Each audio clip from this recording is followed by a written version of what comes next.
सगळे चेहरे अनोळखी आहेत. खरं म्हणजे अनोळखी हा शब्दच चुकीचा आहे. अनोळखी या शब्दातच अभावाने का होईना पण ओळखीचा उच्चार. तुम्हा सगळ्यांचे चेहरे मला नवीन आहे, पण नवीन आहेत म्हणजे परके नव्हेत. तुमच्यापैकी तरुण असतील त्यांचा तेव्हा जन्मही झाला नसेल. शासकीय इतिहासात केवळ एक हिंदू माथे फिरू म्हणून तुम्ही माझी नोंद पाहिली असेल. तुमच्यापैकी मध्यमवयीन असतील त्यापैकी काही त्यावेळी चाललेल्या ब्राह्मणांच्या कत्तलीपासून जीव वाचू पाहणारे आपल्या आई वडिलांना कोण हा नथुराम, त्याच्यामुळे आमची घरं का जळतायत असं विचारत असतील. हा, पण अगदी म्हातारे म्हणजे जुनी खोडं असतील त्यांना मात्र मी आठवत असेल. वृत्तपत्रातून वाचलेला, आकाशवाणीवरून ऐकलेला मी. त्यापैकी काहींनी माझं आणि नाना आपटेंचं अग्रणी हे वृत्तपत्र वाचलं असेल, सभांमधली माझी भाषणं ऐकली असतील, कदाचित प्रत्यक्षात येऊन भेटलेही असतील. पण ती भेट आणि ही ओळख 30 जानेवारी 1948 नंतर मात्र त्यांनी सतत नाकारली असेल. पण ते आज असतील इथे. इतक्या म्हाताऱ्या माणसांना इथपर्यंत कोण घेऊन येणार? इतके म्हातारे, माझे समवयस्क. माझं वय काय आहे ठाऊक आहे तुम्हाला? 93 वर्ष. पटत नाही ना? तुम्ही म्हणाल खोटं बोलतोय, तरुण तर दिसतो.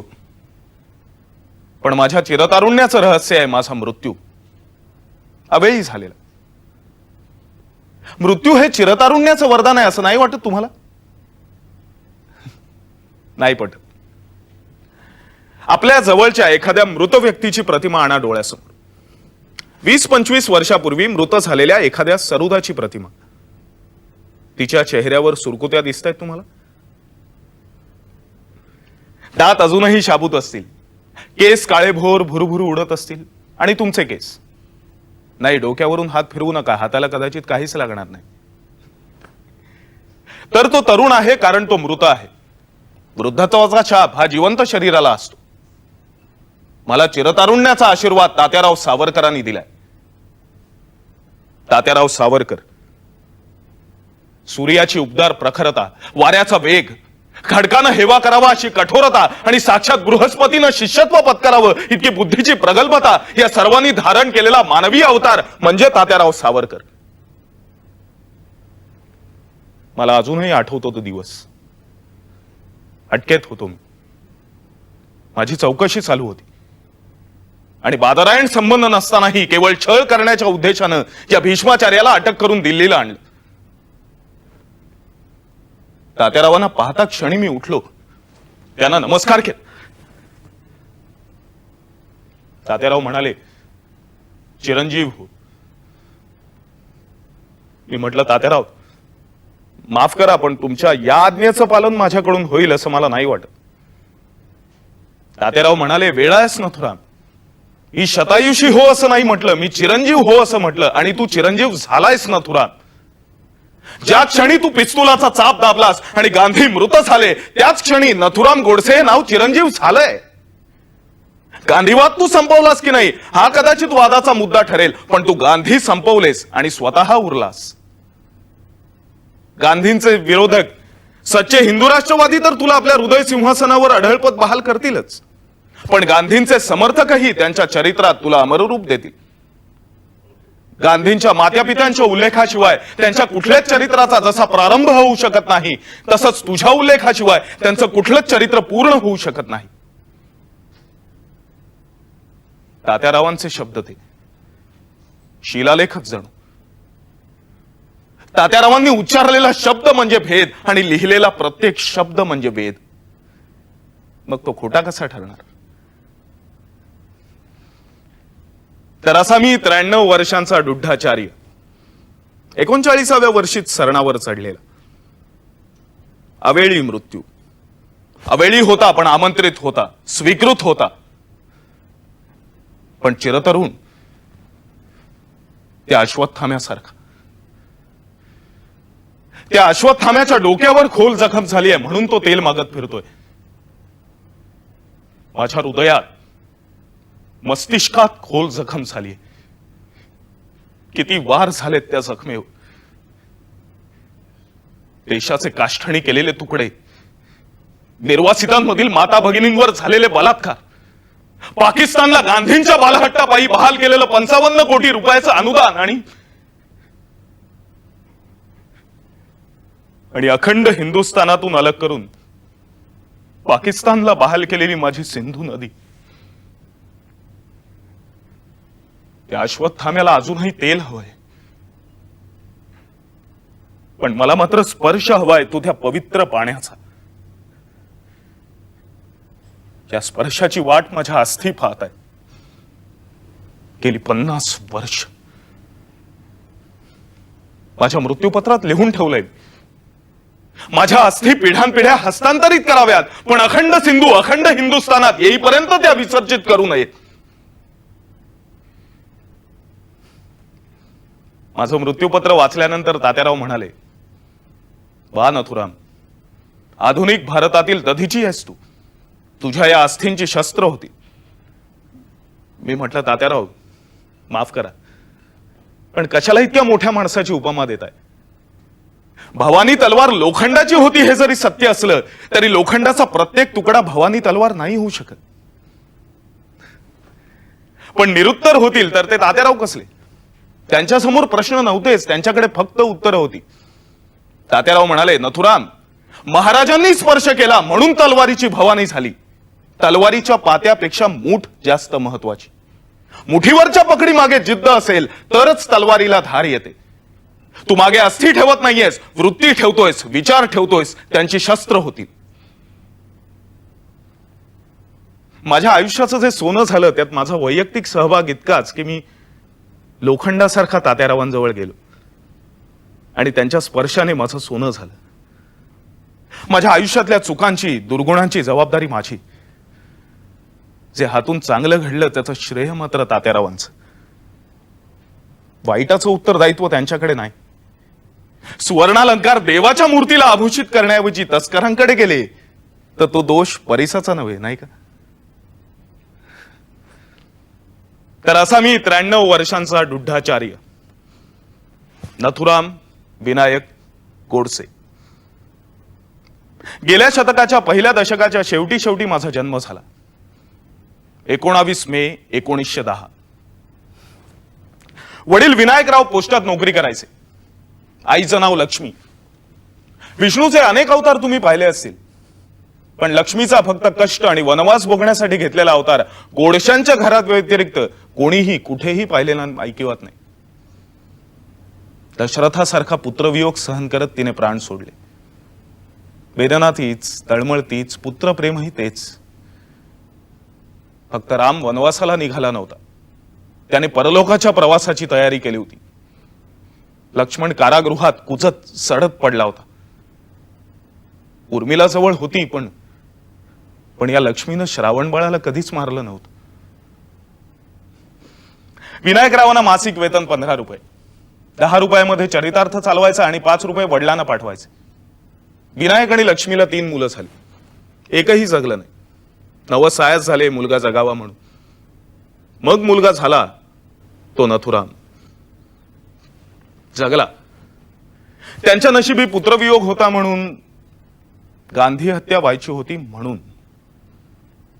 त्यानंतरचं आयुष्य म्हणाल तर सुरळीत गेलं. लहानपणी कधीच चोरी केली नाही, त्यामुळे वडिलांची माफी मागण्याचा कधी प्रश्नच आला नाही. ब्रह्मचर्य पालन करण्याची शपथ कधीच घेतली नाही. ब्रह्मचर्य पालन करतच होतो. निर्वासितांमध्ये खूप फिरलो. त्यांना अन्नवस्त्रांचीही मदत केली. त्यांच्या अंगावर कपडेही चढवले. पण ते अर्धनग्नावस्थेत आहेत म्हणून मी अर्धनग्नावस्थेत कधीही वावरलो नाही. सूत घातलं नाही, संडास साफ केला नाही, फासाच्या दोरावर लटकेपर्यंत मौन कधीच पाळलं नाही. तसं गांधींच्यात आणि माझ्यात साम्य किंवा कॉमन पॉइंट एकच. मी त्यांचा वध केला आणि त्यांच्या वधामुळे माझा अंत झाला. पण फरक मात्र मोठा. ते त्यांच्या तत्वांसाठी जगायला तयार होते आणि मी माझ्या तत्वांसाठी मरायलाही तयार झालो. अर्थात माझ्या या आयुष्यात तुम्हाला स्वारस्य असण्याचं काहीच कारण नाही, नाही का? गड चढून जाण्यापूर्वी ती हिरकणी कोण होती? विलायती कपड्यांनी भरलेला ट्रक छातीचा कोट करून अडवणारा बाबूगेनू जगला तो फक्त मृत्यूचा क्षण. त्या अर्थानं नथुराम गोडसेचं खरं चरित्र सुरू होतं ते 30 जानेवारी 1948 पासून, गांधीवधानंतर. खरं तर नथुराम आयुष्य जगला ते फक्त 655 दिवस. 30 जानेवारी 1948 ते 15 नोव्हेंबर 1949. आणि या चरित्राचा श्रीगणेशा झाला तो मंत्रिमंडळानं पाकिस्तानला 55 कोटी रुपये देण्याचा निर्णय घेतला त्या दिवशी.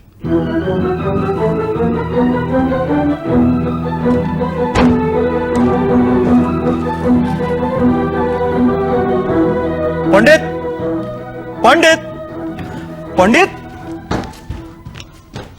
पंडित तू अग्रलेख बदललास? हो, कारण आधी लिहिलेला अग्रलेख मला खोटा वाटायला लागला. खोटा अग्रलेख पंडित तू लिहिणार? लिहित होतो हं? लिहित होतो उद्याची संक्रांत तिळगुळ वाटून साजरी करू नका.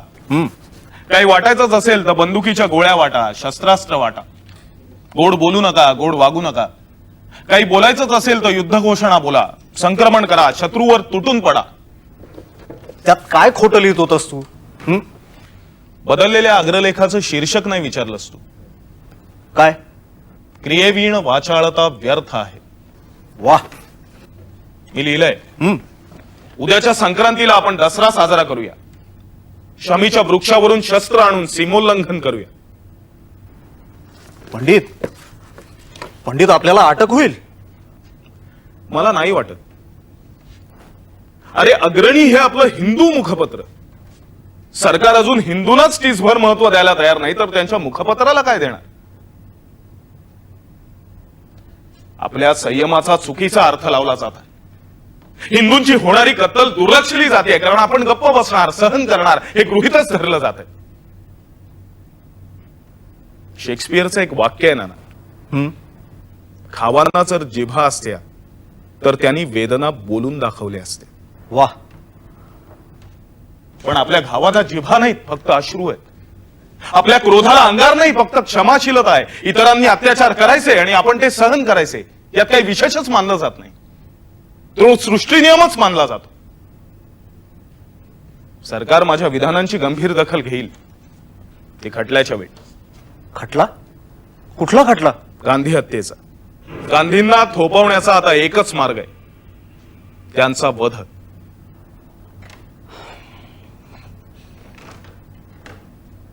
पण हे पाऊल तुला आतताई अविचारी नाही वाटत? नाही ना. घे बंदूक आणि घाल गोळी इतकी कुठलीही हत्या सोपी नसते, अकस्मात नसते. खून असेल कदाचित, पण वध नाही. आणि गांधीवध तर नाहीच नाही. तुला ती इतकी अनिवार्य वाटते? होय, अनिवार्य. आणि अधिक विलंब हानिकारक होईल असंही मला वाटतं. पण आपण इतिहासाच्या एका मोठ्या खंडाला धक्का लावतोय असं नाही वाटत तुला? खंड वगैरे अशा मोठ्या शब्दांबद्दल माझं दुमत असलं तरी इतिहासाच्या पानाला नक्कीच धक्का लावतो. पण हे पान जर आज उलटलं नाही, हे पान जर आज उलटलं नाही तर देशाच्या इतिहासाची बाकी पानं कोरीच राहतील नाना. पण पंडित, काळाची पानं उलटता येतात. काळाची पानं उलटता येतात, फाडून फेकता येत नाही. गांधींचं देशाच्या इतिहासातील स्थान कोणीही नाकारू शकत नाही, झेडकारू शकत नाही. नथुराम गोडसेही ते करू इच्छित नाही. त्यांचं पान तसंच राहणार, अगदी तसंच. पुन्हा कधीतरी झंझावाती वादळ येईल, पानांची उलथापालथ होईल आणि ते पान पुन्हा समोर उघड होऊन पडेल. गांधींचं अहिंसेचं तत्व मी नाकारत नाही ना. जगाला हिंसेपेक्षा अहिंसाच जास्त आवश्यक. पण गांधींची अहिंसा स्वसंरक्षण, स्वहित नाकारते. स्वसंरक्षण म्हणजे हिंसा नव्हे. स्वतःच्या अस्तित्व रक्षणासाठी धडपडणं याची व्याख्या हिंसा असं करणारी अहिंसाच म्हणजे एक प्रकारे स्वहिंसा नव्हे का? तू बोलतोयस ते सगळं पटतंय मला पंडित. पण तुला असं नाही का वाटत की तुझा हा निर्णय धाडसाचा आहे? धाडस करणं गुन्हा आहे. तरी पण हे कुणीतरी करायलाच हवं. आणि कुणीतरी करायला हवं म्हणून सगळेच वाट बघत बसले तर हे कदापि होणार नाही. आणि हे झालं नाही तर जे होणार आहे हे अयोग्य आहे. आपण निदर्शनं जरा तीव्र केली तर? कधीपासून करतोय आपण निदर्शन? हं? सांग ना मला, कधीपासून करतोय आपण निदर्शन? देशाच्या विभाजनाच्या वेळीही आपण निदर्शनच करत होतो. देशाच्या विभाजनाचा निर्णय हा अनावश्यक होता. अरे मुसलमानांची लोकसंख्येत टक्केवारी ती किती? त्यांचा संपूर्ण वेगळ्या देशासाठी असलेला अट्टाहास अनाठायी होता. तो तसा नसता तर मौलाना आझाद हिंदुस्थानात राहिले नसते. पण जिनांच्या वेड्या हट्टाला मान्यता देऊन केवळ कोणाचं मन मोडायचं नाही, हिंसा नको म्हणून गांधींनी विभाजनाला मान्यता दिली. व्यक्ती देशापेक्षा कधीच मोठी नसते नाना. आणि गांधी व्यक्ती स्वतःला देशापेक्षा मोठी समजू लागली तर मग देशसेवा, त्याग या शब्दांना काय अर्थ राहतो? जिनांना पंतप्रधान व्हायचं. मुसलमान पंतप्रधान होण्यास आमचा तसा कधीच विरोध नव्हता. पण लोकशाही तलवार उपसून मागणी करायची नसते. जिनांनी तलवार उपसली आणि ती गांधींनी भारत मातेच्याच छातीत खुपसून लचका तोडला. अखंड सिंधू नदी हिंदुस्थानातून निघून गेली. देशाचा तुकडा पडला. याला जितके जिना जबाबदार तितकेच गांधी ही जबाबदार. ते तर परकीय, हे स्वकीयच नाही का? काय कमी निदर्शनं केली होती तेव्हा आपण? तेव्हाही आपण बालभवनासमोर निदर्शनच करत होतो, शांततामय निदर्शन. गांधीजींना भेटायला निघाले तेव्हा आपण त्यांची गाडी अडवली. त्यांना सांगितलं नका जिनांशी तडजोड करू, नका देशाचा तुकडा मोडू. पण आपला हा राष्ट्रपिता आपल्या छातीवर पाय देऊन पाकिस्तानच्या निर्मितीसाठी स्वीडन सारखा त्यांच्या मदतीला धावला. पंडित मंत्रिमंडळानं 55 कोटी द्यायला मान्यता दिली. मग मंत्रिमंडळ ही तितकंच दोषी नाहीये का? होय आहे ना, होय आहे ना. त्यांचं चुकलं इतकंच की ते गांधींच्या आमरण उपोषणाच्या धमकी पुढे नमले. गांधींनी स्वतःच्या देहाच्या अस्तित्वाला जेव्हा जेव्हा आव्हान उभं केलं तेव्हा तेव्हा मंत्रिमंडळ चुकलं. देशाच्या हिताचेच निर्णय घेतले गेले. हा देहच यापुढे या देशाच्या विनाशाचं कारण ठरणार आहे नाना. अरे आज मुसलमान एक तुकडा मागून घेऊन गेले, उद्या हिंदू मागतील, परवा शीख, मग हिंदूंच्या तुकड्याचे चातुर्वर्णीय 4 तुकडे करतील. पुन्हा त्या वर्णांमध्येही उपजाती आहेतच. मग अखंड भारतवर्ष या संज्ञेला काय अर्थ राहतो नाना?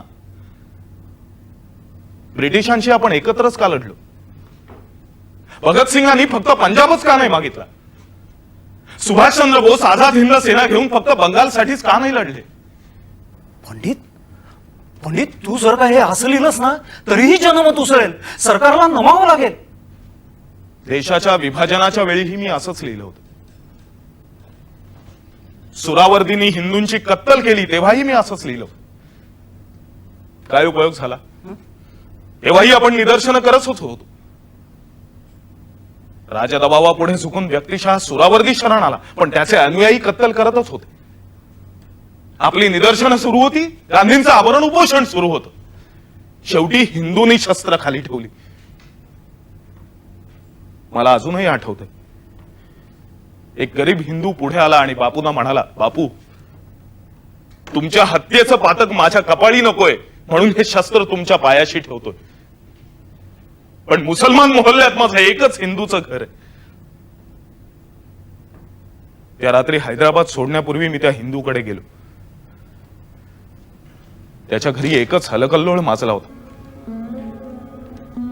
त्याच्या 8 वर्षाच्या मुलाची कत्तल केली होती मुसलमानांनी. पण त्याच्याकडे फक्त आक्रोश होता. आपल्या मुलाचं कत्तल केलेलं कलेवर माझ्या समोर फेकून तो मला म्हणाला, जा हे तुमच्या गांधींकडे घेऊन जा, याचं रक्त घेऊन जा आणि त्यांना सांगा पुन्हा उपोषणाला बसलात तर मोसंबीचा रस पिऊ नका, याचा रक्त प्या.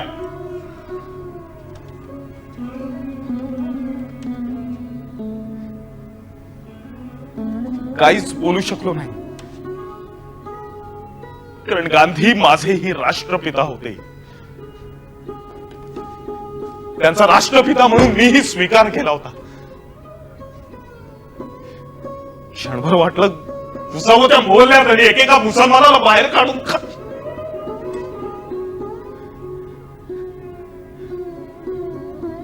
पण मग विचार केला, संहारच करायचा तर संरक्षण करताना. आता जर मी संहार केला तर मीही त्यांच्या इतकाच असंस्कृत ठरेल.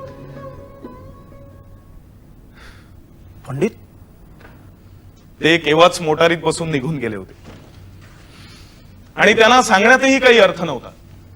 फार फार तर त्यांनी प्रार्थना केली असती, मारणाऱ्यांसाठी आणि मेलेल्यांसाठी, दोघांसाठी. पंडित, तरीही मला असं वाटतं की हा निर्णय घेण्यापूर्वी आपण एकदा तात्यारावांचा सल्ला नाही ना, घ्यावा. तात्यारावांना हे कळताही कामा नाही. ते नाही म्हणाले तरीही मी हे करणारच, पण ते हो म्हणाले तर ते हो म्हणायलाही मला नकोय.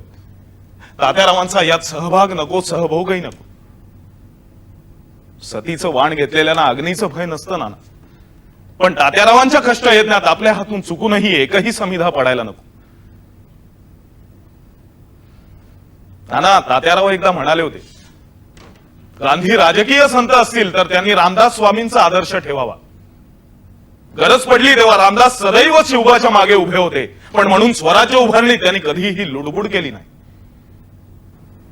पंडित, तू जर का तुझ्या निर्णयावर निश्चल असशील तर मी तुला वचन देतो. मला तुझ्याकडून 2 वचनं हवी आहेत ना. दिली. कुठलीही नाही विचारलंस. सावलीनं देहाला कधीही विचारायचं नसतं कुठं चाललायस.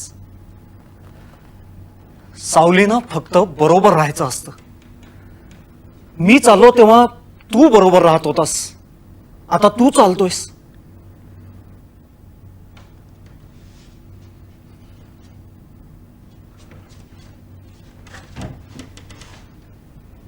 हेच मला तुझ्याकडून पहिलं वचन हवंय नाना. यापुढे मी एकटा चालणार आहे. यापुढे आणि पहिल्यांदाच मी एकटा चालणार आहे. तू तू मला शब्दात अडकवतोयस पंडित. तू शब्द दिलायस नाना. हे बघ, वध मी उघडपणे करणार, कारण त्यामागे माझी कर्तव्य हीच भावना आहे. मी पळून जाणार नाही, स्वाधीन होणार, म्हणजे मला फाशी होणार. पंडित, एक वध एक फाशी, एकाच एक. एका वधासाठी मला दोघांना फाशी नकोय. आणि म्हणूनच वधाची कार्यवाही पुरी होईपर्यंत मला तुझा सहभाग, सहवास, सहचर्य नकोय. इतक्या वर्षांची साथ तुम्हाला सोडायला सांगतोयस पंडित. साथ सुटणार नाही ना. हासाच्या दोरावर लटकताना माझ्या डोळ्यासमोर माझी मातृभूमी, माझे माता पिता असतील, तशीच तुझीही मूर्ती असेल.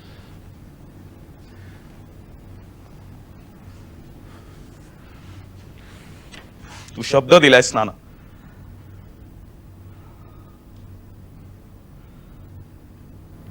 दुसरं वचन कुठलं?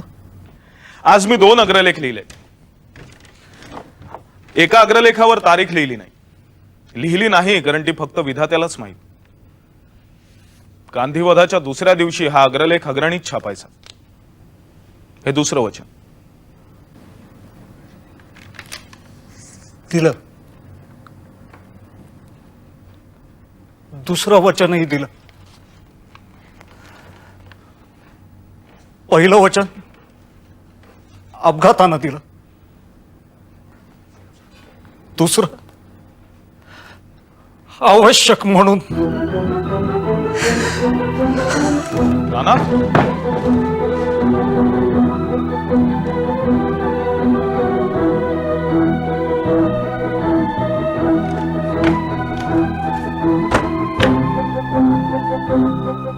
गांधी हिंदुस्थानचे नसून पाकिस्तानचे राष्ट्रपिता आहेत आणि त्यांचं वध हे अपरिहार्य कर्तव्य आहे, याची मला खात्री पटली.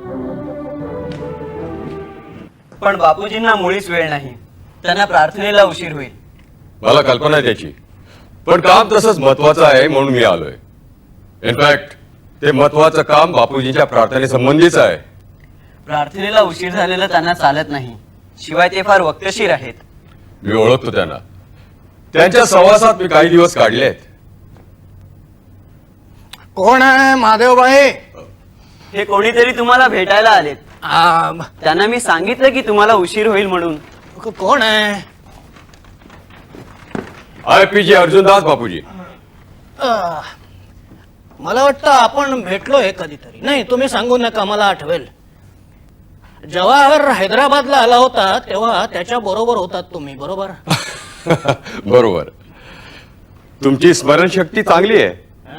नाही, त्यावेळी तुमची प्रकृती क्षीण झाली होती.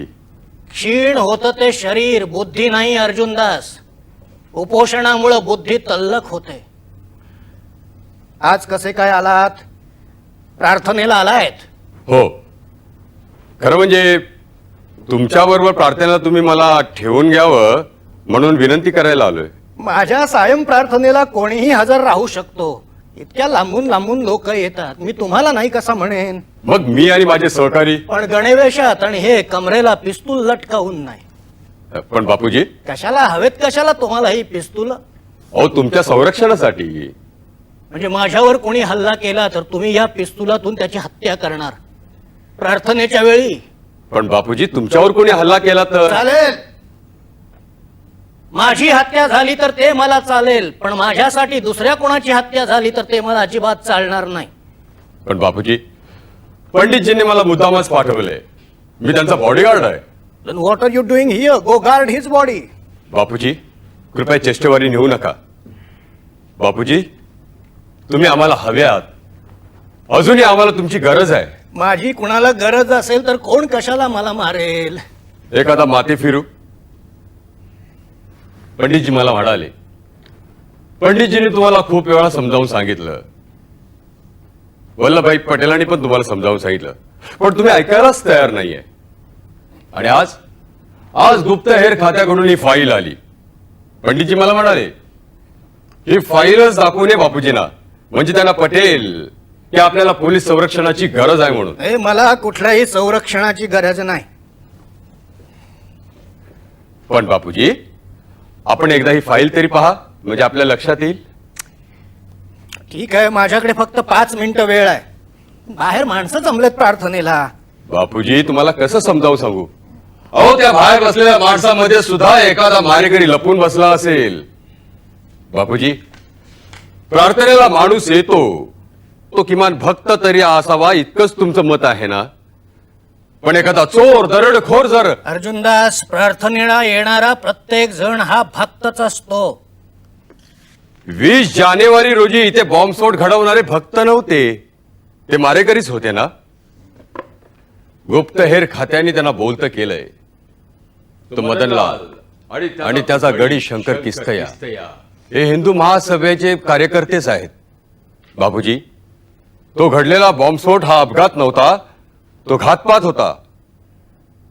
तुमचा खून करण्याचा कट घडवण्याचा तो एक प्रयत्न होता. हिंदू महासभा आणि मुस्लिम लीग या दोन्हीतही मी फरक करत नाही. पण ते फरक समजतात. बापूजी, मी तुम्हाला कसं समजावू?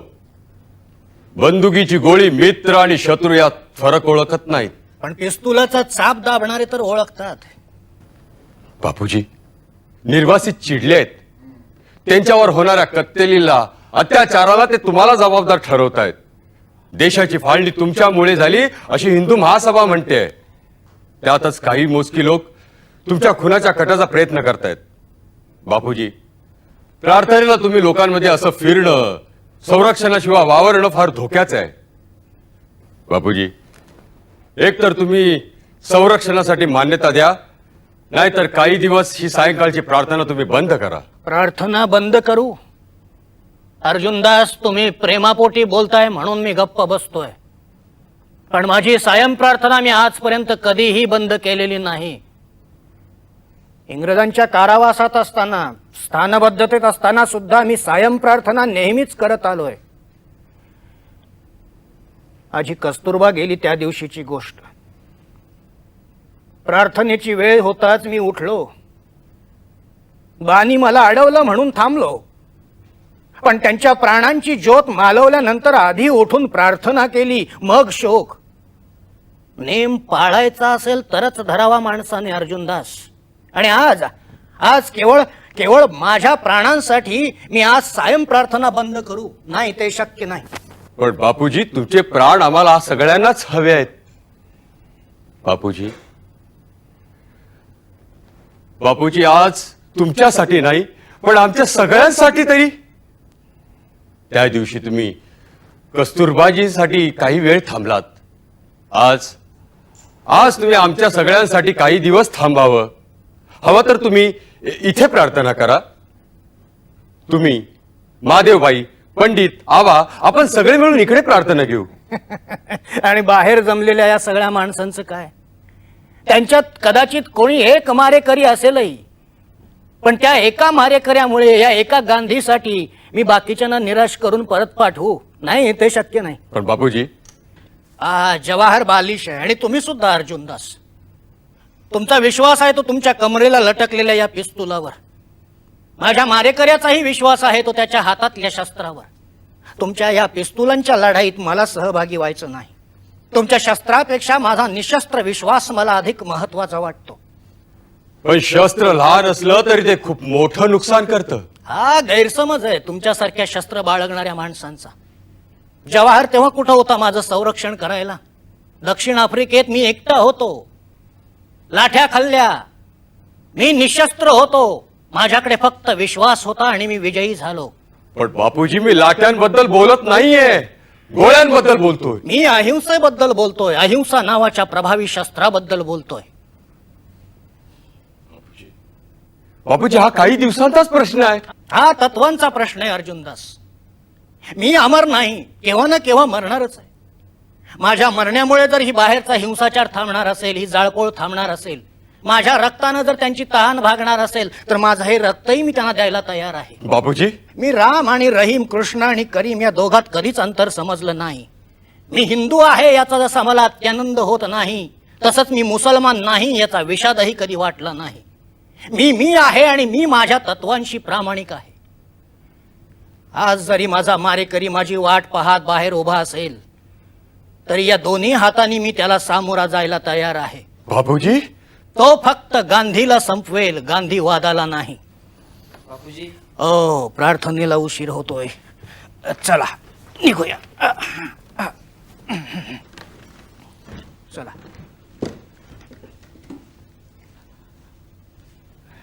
अर्जुनदास, येत आहे प्रार्थनेला? हो. पण या कमरेच्या पिस्तुलासह नाही. ते पिस्तूल तिथं ठेवा, माझ्या चरख्याजवळ. चला.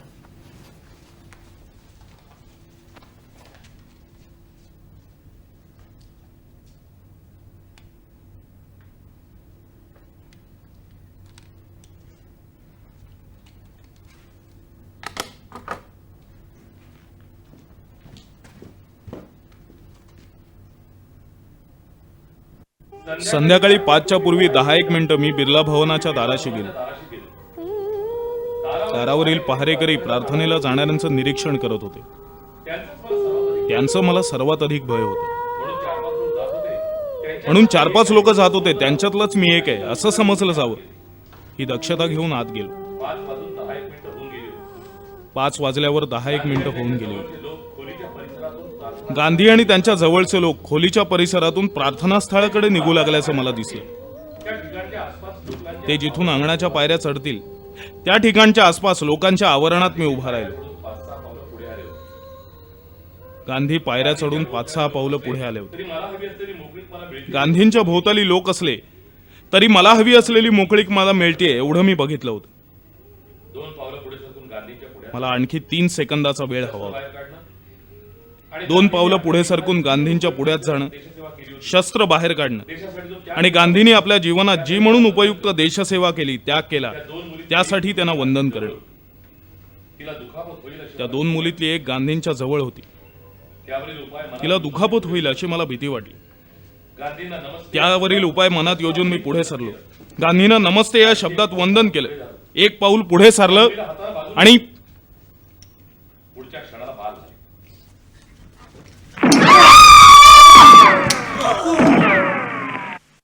आधीच क्लेश असलेले गांधी असा अस्पष्ट आवाज करत अचेतन होऊन खाली पडले.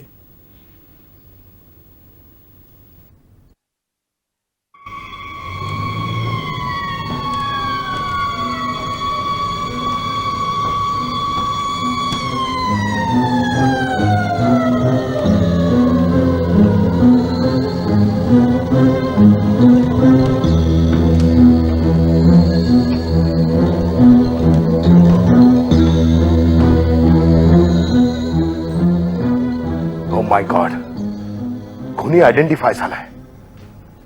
तो हिंदू असेल तर हिंदूंची कत्तल, आणि मुसलमान असेल तर मुसलमानांची कत्तल. Sawant, yes sir. Vigilance staff immediately पाठवा. सगळे मोहल्ले सील करा. I don't want any nonsense in my beat. Yes sir.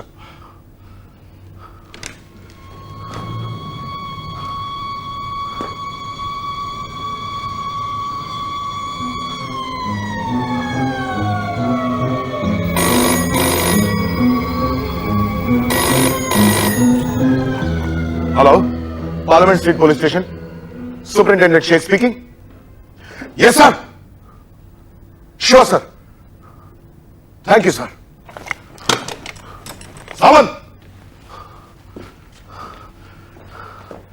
Sawan. Yes sir. गांधींच्या खुन्याला इथे आणतायत. We have to investigate. FIR पण आपणच घ्यायचा आहे. Yes sir. डायरी मागवा. Yes sir. IPC 302 and all other relative charges. Conspiracy वगैरे. Yes sir. सावंत, तुम्ही खुन्याचं नाव नाही विचारलं. इन्स्ट्रक्शन देताना मला मध्ये इंटरप्ट करायला आवडत नाही सर. खुनी पुण्याचा आहे. हिंदू महासभेचा सक्रिय कार्यकर्ता नथुराम गोडसे. हो. Sawant, you should be ashamed. का सर? गांधींचा खून एका हिंदूनं केलाय. माफ करा सर, पण नथुराम गोडसे हिंदू आहेत याची एक हिंदू म्हणून मला अजिबात शरम वाटत नाही. तुम्ही त्याला ओळखता? ओळखतो, पण परिचय नाही. सभांमधली त्यांची भाषणं ऐकलेली आहेत, त्यांचं लिखाणही वाचलेलं आहे. 1-2 वेळा भेटलोही आहे. कधी? 8 दिवसांपूर्वी बिर्ला भवनवर मी बंदोबस्ताला होतो तेव्हा एक गट गांधी विरोधी निदर्शनं करत होता. नथुराम त्यांचं नेतृत्व करत होते. माणूस बॅलन्स्ड वाटला. आरडाओरडा नाही, आक्रोश नाही. व्यासपीठावर जसं बोलत होता तसंच नंतरही बोलत होता. सहसा असं आढळत नाही सर. सो यू अप्रिशिएट हिम. व्यक्ती म्हणून अर्थातच. आणि खुनी म्हणून? माफ करा सर, मी विषय टाळत होतो, पण बोलायला हवं तेही आत्ताच. तुम्ही या गुन्ह्याच्या तपासासाठी माझ्याऐवजी दुसरा पोलीस ऑफिसर घ्या सर. सावंत, आणि सर मीच तुमच्याबरोबर तपास करावा असा तुमचा आग्रह असेल तर during the course of investigation please तुमच्या किंवा माझ्या धर्माचा उल्लेख करू नका. मी नथुरामच्या धर्माचा उल्लेख केला. पण नथुराम माझ्या धर्माचा आहे, तो हिंदू आहे सर. सर, तुम्ही मुसलमान आहात याचा जसा मला तिरस्कार वाटत नाही तसंच गोडसे हिंदू आहेत याची मला शरमही वाटत नाही. लुक मिस्टर सावंत, पण सर, ही माझी वैयक्तिक मतं झाली. नथुराम गोडसे बॅलन्स आहेत, त्यांची भूमिका योग्य आहे की अयोग्य आहे ही माझी म्हणजे सावंतची वैयक्तिक मतं झाली. पण इन्स्पेक्टर सावंत समोर नथुराम गोडसे उभे असतील ते कलम 302चा आरोपी म्हणून. या युनिफॉर्मला मतं नसतात sir. I hope I am clear. Absolutely. Phone घ्या. Yes sir. Hello, Parliament Street police station, inspector Sawant बोलतोय. Oh yes sir. Just a minute sir. Sir, Devidas Gandhi फोनवर आहेत. Son of Gandhiji son? Yes sir. काय हवंय त्यांना? त्यांना तुमच्याशीच बोलायचं आहे. Hello, superintendent Sheikh speaking sir. Sir, kindly accept my condolences. नाही, नुसते शब्द म्हणून वापरत नाहीये, पण संपूर्ण देशाचंच नुकसान झालंय. व्हॉट? का? आय मीन कशासाठी? No no, I got no objection sir. पण त्यामुळे काय साधणार आहे? उलट तुम्हालाच त्रास होईल. नो नो नो, मी तुम्हाला अडवू इच्छित नाही sir. Right sir. Thank you. Shit, त्यांना नथुरामला भेटायचं आहे. कशासाठी? मला माहित नाही. मला खरंच माहित नाही. पण मी जर त्यांना परवानगी नाकारली असती तर होम डिपार्टमेंट कडून त्यांनी ती घेतली असती. But sir, Nathuram is our responsibility. भावनेच्या भरात No, no, no, no, no. मला नाही वाटत असं काय होईल म्हणून. तुम्ही डायरी मागवा. Yes sir.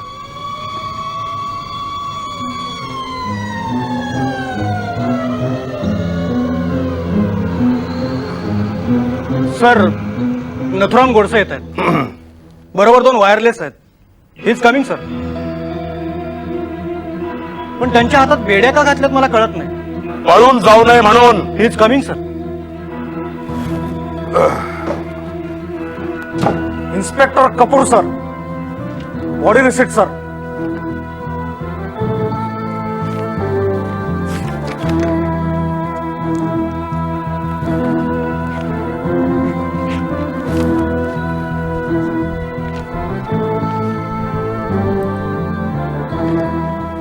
Nathuram Godse sir. नमस्कार, मी नथुराम विनायक गोडसे. नमस्कार. हे सुपरिटेंडंट शेख, मी इन्स्पेक्टर सावंत. आपण भेटलोय. बिर्ला भवनासमोरील निदर्शनाच्या वेळी मी लगेच ओळखलं आपल्याला, पण मुद्दाम ओळख दिली नाही. आता ओळखी न दिलेल्याच बऱ्या. बसा ना sir. Take a seat sir. बेड्या काढा. Yes sir.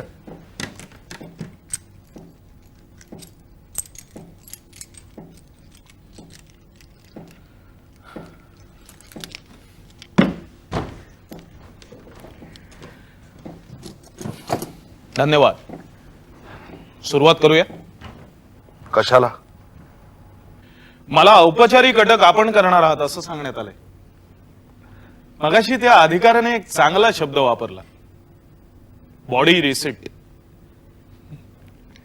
नथुराम गोडसेची नोंद शासकीय. शासकीय नोंद एकदा बॉडी म्हणून झाली की माझी जबाबदारी संपली, तुमची सुरू होते. चला एकदा जबाबदारीतून मोकळं करून टाकावं. सर, आपण की त्यांनाच करावी लागेल. He is a senior inspector.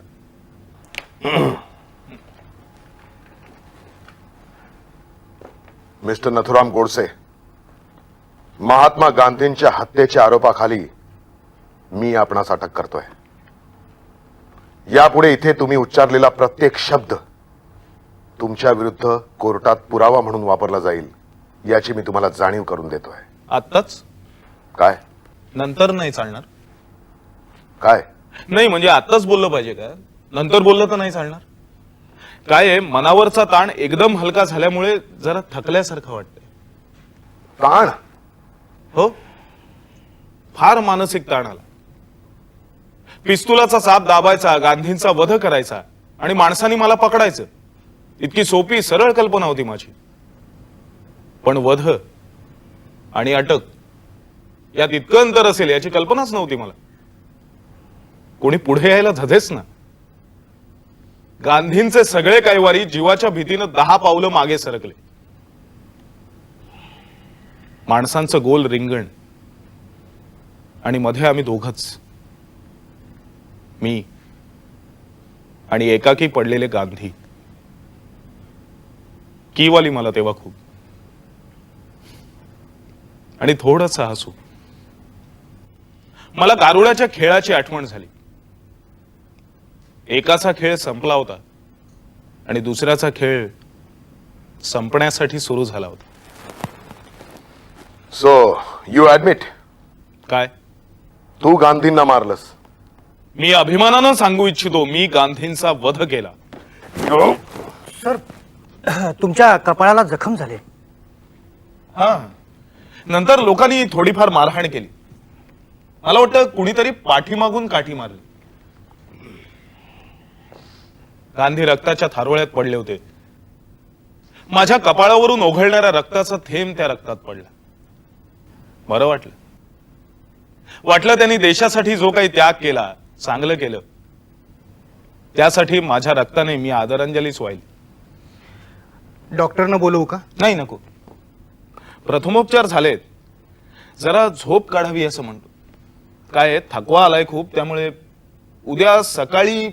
No no no no mister Godse, नाही नाही, तुमचंही बरोबर आहे. गृहमंत्र्यांना उद्या लोकसभेत निवेदन द्यायचं असेल, त्यासाठी त्यांना तुमचा रिपोर्ट हवा असेल. पंतप्रधानही वाट पाहत असतील. घ्या, लिहून घ्या.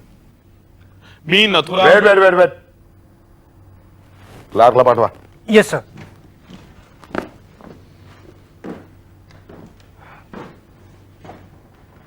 चहा मागू?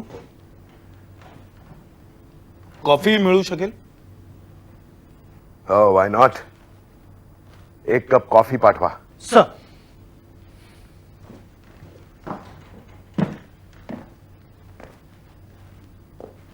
का चहा नाही आवडत? नाही, चहाची चाहत कधीच नव्हती. सर. सुरुवात करूया.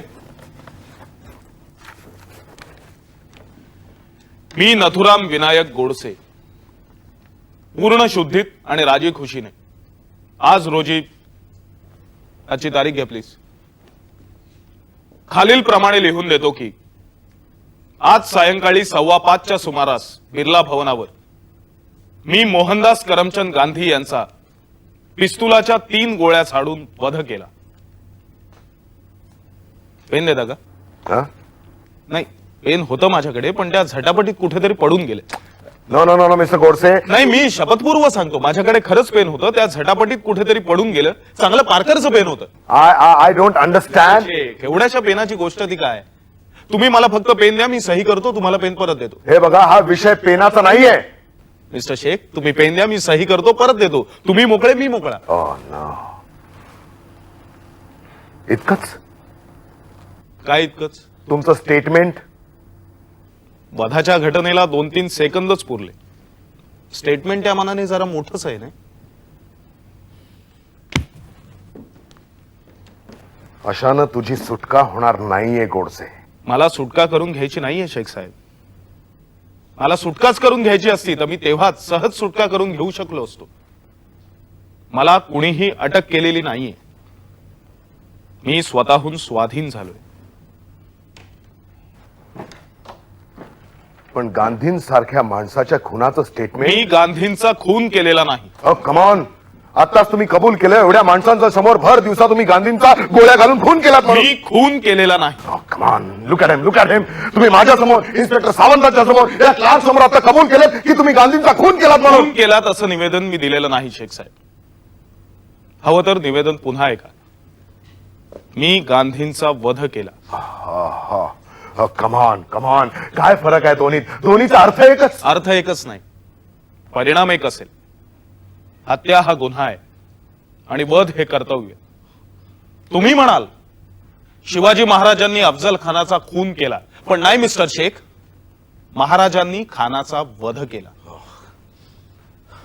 मराठी व्याकरणावर तुझ्याशी चर्चा करायची माझी इच्छा नाहीये. माझी नाही, फक्त तुम्ही चुकीचे शब्द वापरू नका. Okay, alright alright. Okay okay okay, come on. तू गांधींचा वध केलास. धन्यवाद. कशाबद्दल? गांधीवध हे कर्तव्य होतं याची प्रत्यक्ष कबुली दिल्याबद्दल. नाही नाही नाही, मी कसलीही कबुली दिलेली नाही. अँड लुक, मी तुझं स्टेटमेंट घेतोय गोडसे, तू माझं स्टेटमेंट घेत नाहीयेस. सर, गांधीवध हे कर्तव्य. शराब यो, don't take those bloody notes. Come on, मी म्हणून तुला बरं चालेल. ते पेपर मला लाग.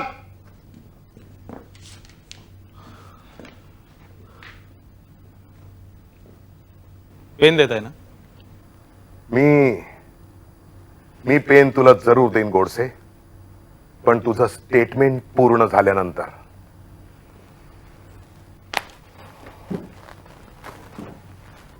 तुझ्या बरोबर कोण कोण होतं? खूप माणसं होती, प्रार्थनेकरता आली होती. प्रार्थनेकरता जमलेल्या माणसांचं विचारत नाहीये मी. तिथे तुझ्या बरोबर कोण कोण होतं? कशासाठी? गांधींचा खून, आय मीन वध, किलिंग, हत्या, मर्डर, व्हॉट्सएव्हर यू वॉन्ट टू से, ते करण्यासाठी. कशाला? माणसांची गरजच काय? पिस्तुलाचा चाप दाबायला एका माणसाचं, आणि तेही एकच बोट पुरतं. कमान, पण कटामध्ये माफ करा मिस्टर शेख, पण तुम्ही माझ्या बुद्धिमत्तेचा अपमान करताय. एका वधाची योजना आणि अंमलबजावणी मी एकटाच नाही करू शकत.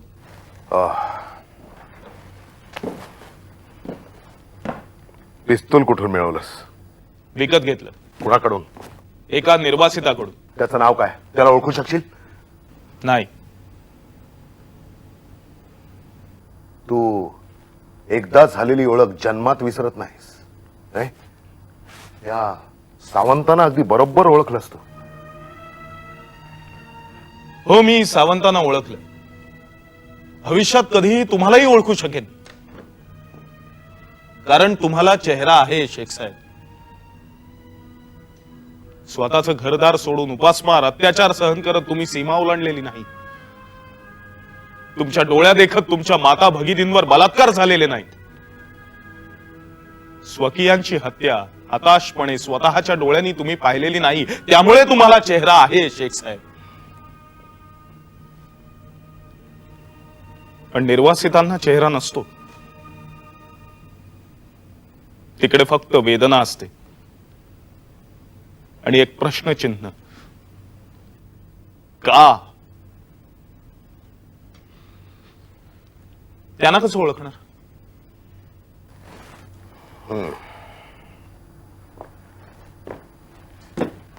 सावरकरांना ओळखतोस?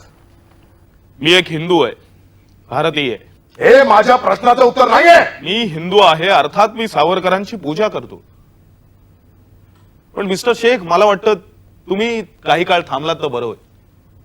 मुंबई गुप्तचर विभागाकडे हिंदू ब्रँचला माझ्या संबंधीची एक स्वतंत्र फाईल आहे.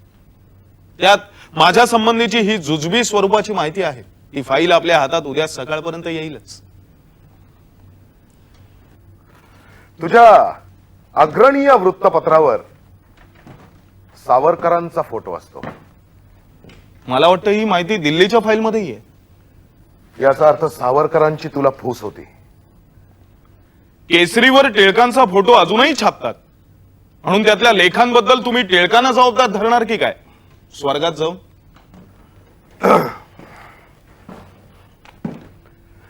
पण गांधींची हत्या व्हावी असं सावरकरांचंही मत होतं. नाही, काही कल्पना नाही. म्हणजे त्या विषयावर कधी चर्चा झाली नव्हती आमची. अर्थात तुम्ही त्यांना स्वतः विचारू शकता. ते अतिशय सत्य आणि स्पष्ट बोलतात. Oh, I see. That's a good idea. Sawant, yes sir. Get me Bombay police. Sir. सावरकरांना ताब्यात घ्यायला सांगा. अटक हे ताबा. मला व्याकरण नकोय. नाही नाही नाही, अटक शारीरिक असते आणि ताबा शारीरिक आणि मानसिक असं दोन्ही असतो. सावरकर सहजपणे कोणाच्या ताब्यात जाणार नाहीत म्हणून विचारलं. Hello, Parliament Street police station, inspector Sawant बोलतोय. Will you please arrest Savarkar Gandhi वधाच्या संदर्भात. हां, ठीक आहे सर. सावरकरांच्या सदनासमोर एक वायरलेस सतत उभी असते.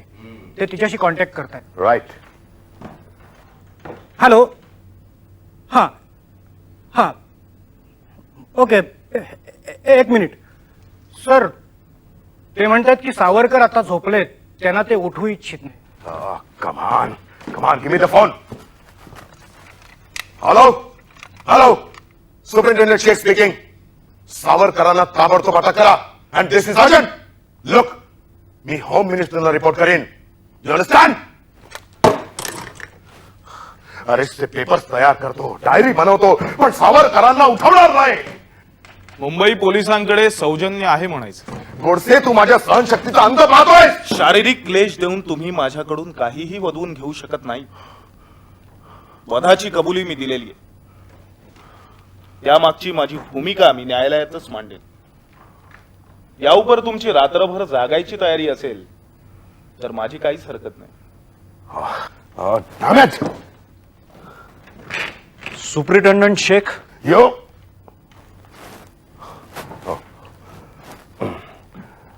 Yes, I am superintendent Shaikh.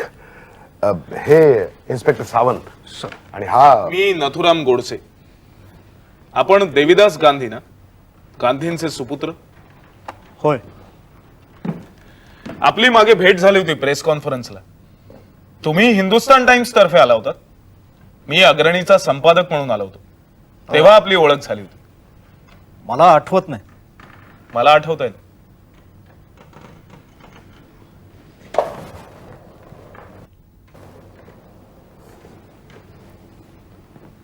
तुमच्या कुटुंबियांचं माझ्याकडून जे वैयक्तिक नुकसान झालंय त्याबद्दल खरंच मला खेद वाटत.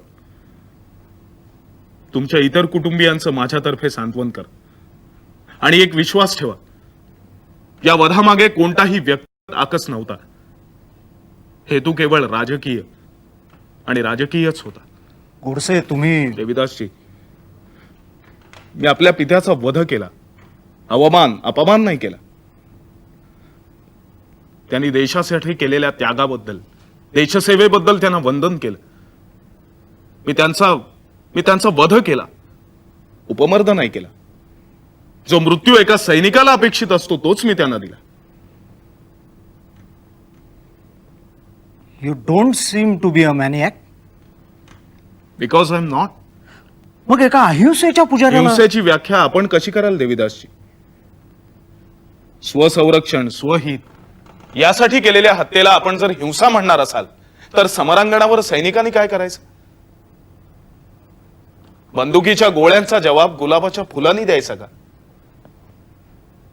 तळपायाची आग मस्तकात जाऊ शकते, मग पोट तर मस्तकाजवळ आहे.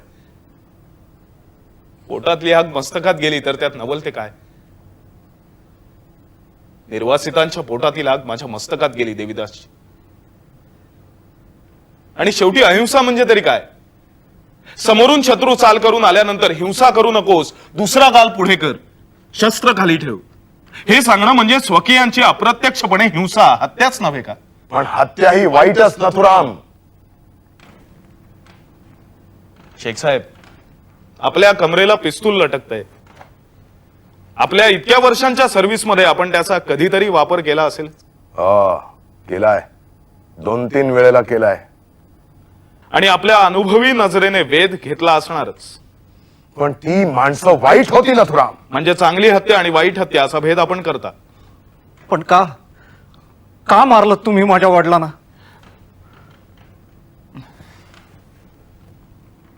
ही चर्चा करण्याची ही वेळ नव्हे. आज तुमच्या कुटुंबियांना तुमच्या सहवासाची जास्त गरज आहे. तुम्ही असलात तर त्यांचं दुःख थोडं हलकं होईल. मला काही आजच फाशी देत नाहीये, त्याला अजून बराच काळ जाईल. आपण नंतरही भेटू शकू, मग चर्चा करू शकू. पण प्लीज आत्ता निघा.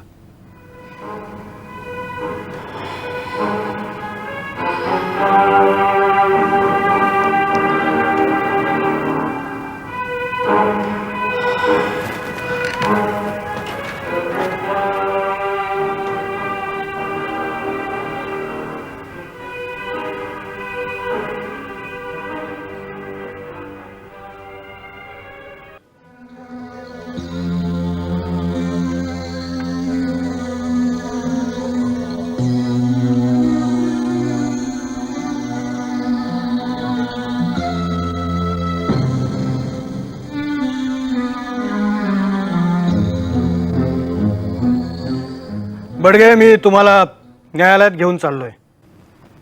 मला माहिती आहे. तिथे तुम्हाला मॅजिस्ट्रेट साहेब विचारतील, पोलिसांनी धाकदपटशा दाखवला का, मारहाण केली का? मी खरं ते सांगेन. सत्य आणि योग्य या दोन्ही गोष्टींची अपेक्षा मी तुमच्याकडून ठेवत नाही. पण पुन्हा एकदा हे सांगण्यामागचं कारण असं की तुम्हाला जर तुमचं निवेदन बदलायचं असेल तर ही शेवटची संधी आहे. तुम्हाला तुमचं निवेदन बदलायचंय? मी ते बदलावं असं तुम्हाला सूचित करायचं आहे का? मला काहीही सूचित करायचं नाही. एका पोलीस ऑफिसरच्या ड्युटीचा तो भागही नाही. तुम्हाला तुमचं निवेदन बदलायचं नाही? होय. बडगे, तुम्हाला माहिती आहे, तुमचं निवेदन जर नसेल तर जगातलं कुठलंही न्यायालय नथुरामना फाशी देऊ शकत नाही. होय. तुमचा आणि नथुरामचा परिचय किती वर्षांचा आहे? मी सगळं निवेदनात सांगितलंय. पण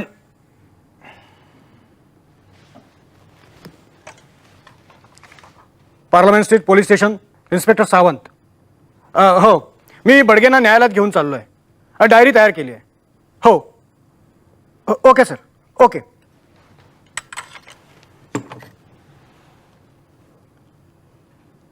मी पेपर्स घेऊन येतो.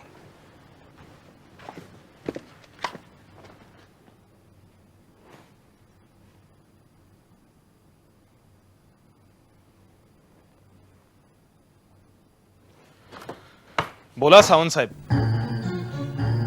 सावंत कुठे गेले?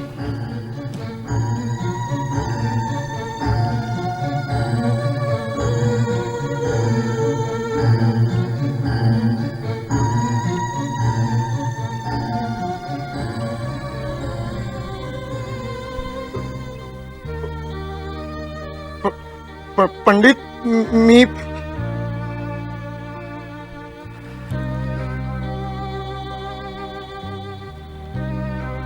कसा आहेस पंडित?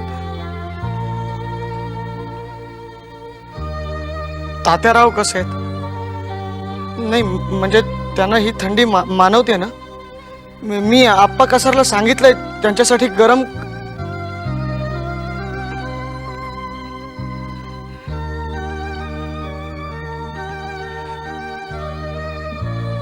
गोपाळ कसा आहे? मदनलाल, करकरे, तुम्ही सगळ्यांनी वाळीतच टाकलंय मला.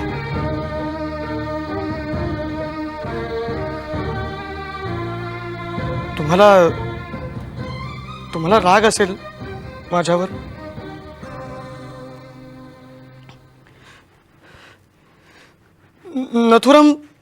नथुराम, तू वेगळाच आहेस. पहिल्यापासून आमच्यासारखा कधीच नव्हतास.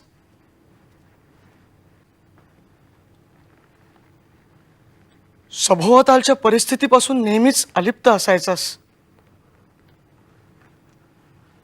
मानहानी, वेदना, सन्मान तुला कधी जाणवायच्याच नाहीत. मी एकदा गोपाळला म्हणालोही होतो, भगवद्गीतेत भगवान कृष्णाने लिहिलेलं नैनम छिंदंती शस्त्राणी नैनम दहती पावकः हे कवन नथुरामवरच लिहिल्यासारखं वाटतं. नथुराम, तू वेगळ्याच मातीचा आहेस. नाही, माती कसली? माती भुसभुशीत असते, तिला कसाही आकार देता येतो. तू आकार घेऊनच जन्माला आलायस.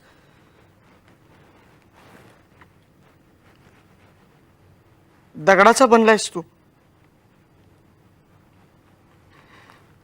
पिस्तुलाचा चाप ओढण्यापूर्वी तुझी आणि गांधीजींची नजरानजर झाली असेल तर गांधीजींनाही जाणवलं असेल की आपली हत्या योग्यच माणसाकडून होतीये.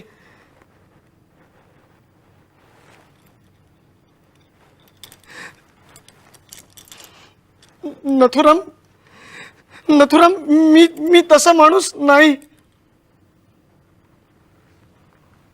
मी सामान्य आहे नथुराम. अति सामान्य म्हणावं तर.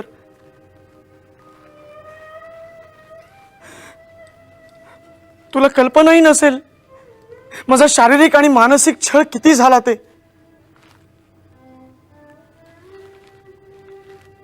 नाही, मारहाण तुलाही झाली बिर्ला भवनावर. पण ती भावनिक उद्रेकातनं झाली होती. ती उत्स्फूर्त होती.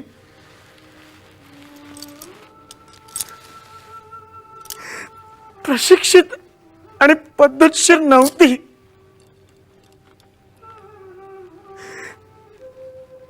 तो काळे हवालदार मला सांगत होता, त्याने एकदा हात उचलला तुझ्यावर, इतक्यात तू नजर वर केलीस आणि त्याचा हात तसाच खाली आला. नथुराम, तुझी नजर माझ्याकडे नाही रे. मी नाही टिकाव धरू शकलो त्यांच्या मारहाणी समोर. मला भीती वाटली मरणाची. मृत्यू दारात उभं राहणं वगैरे वाक्य आपण बोलताना सहज वापरतो, पण तो अनुभव तितका सहज नाही. मृत्यूची कल्पनाच फक्त माझ्या मनाच्या कोपऱ्याला स्पर्श करून गेली आणि आणि मी मी हादरलो. जगण्याची अनिवार्य आसक्ती त्याच क्षणी माझ्या मनात उभी राहिली. नथुराम, नथुराम, मला जगायचंय रे, मला जगायचंय. वाटेल ती किंमत देऊन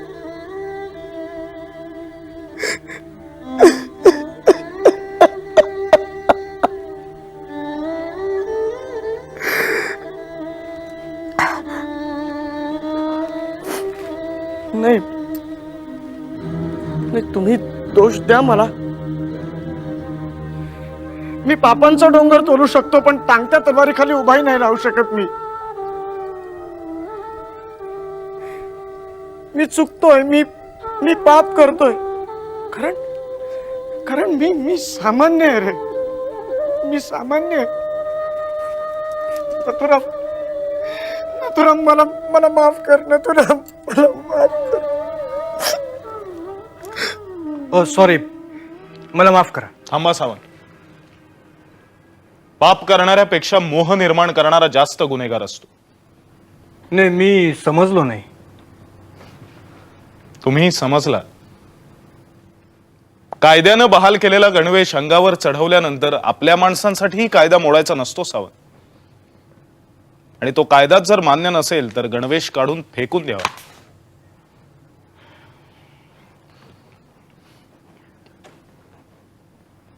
दोन दगडांवर पाय ठेवणाऱ्यांना कधीही स्वतःच्या पायाकडे पाहता येत नाही. मधली दरी दिसते आणि भोवळ येते. नथुराम, नथुराम, मला जाण्यापूर्वी फक्त तू मला माफ केलेस एवढंच ऐकायचंय. नथुराम, तेवढंच ऐकायचंय. सावंत साहेब, एक अर्ज आहे. काय? मी बडगेशी 2 शब्द बोलू शकतो? म्हणजे बोलणं झालंच नाही?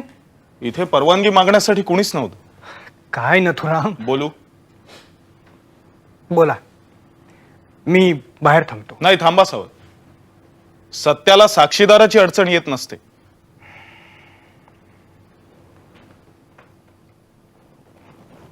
दिगंबर, पश्चात्तापाला अर्थ नसतो. पश्चात्तापाला अर्थ नसतो कारण तेव्हा क्रिया हातून घडून गेलेली असते. तू चुकलास असं तुला वाटत असेल तर तो समज मनातून काढून टाक. जगण्यासाठी प्रयत्न करणं, जीव वाचवण्यासाठी धडपडणं हा गुन्हा नाही, तो धर्म आहे. नव्हे, ते प्रथम कर्तव्यच आहे. पण आपला जीव वाचवत असताना आपण इतर कुणाचा जीव अनाठाही घेत नाही ना, याची जाण ठेवावी. तू हिंदू आहेस हे तू नाकारलं असतंस तर मला तुझी शरम वाटली असती. पण तुझ्या निवेदनानं माझ्या फासाचा दोर भक्कम झाला तरी मला तुझा राग येणार नाही, कारण मी मरणाला सिद्ध आहे. एकाच एक हा सृष्टी नियमच आहे. गांधी मेले, नथुराम मेलाच पाहिजे. फक्त आपलं निवेदन सत्य असेल याची काळजी घे. आपला जीव वाचवण्यासाठी सुद्धा खोटं निवेदन देऊ नकोस. तात्याराव निर्दोष आहेत. त्यांना अडकवण्याचा खोटा प्रयत्न तुझ्या मुखातून कोणी करत असेल तर तुला वरच्या दरबारातही क्षमा नाही. अरे, तात्याराव हिरा आहेत, आपण फक्त कोंदण. कोंदणानं हिऱ्याचा आकार घ्यायचा असतो, हिरा झाकोळायचा वेडा प्रयत्नही करायचा नसतो.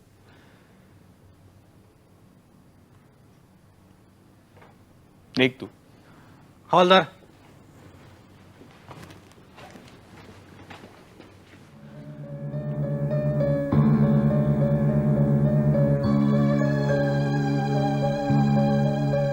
धन्यवाद सावंत साहेब. एवढ्याचसाठी मला बोलवलं होतं ना. सूर्याची काळजी करणारे आपण कोण? सूर्याला ग्रहण लागतं असं आपल्याला वाटतं ना, तोही आपल्याच दृष्टीचा दोष असतो. बघण्याची आपली जागा चुकलेली असते. उद्या माणूस चंद्रावर उतरला तर त्याला जाणवेल, सूर्याला कधीच ग्रहण लागत नाही.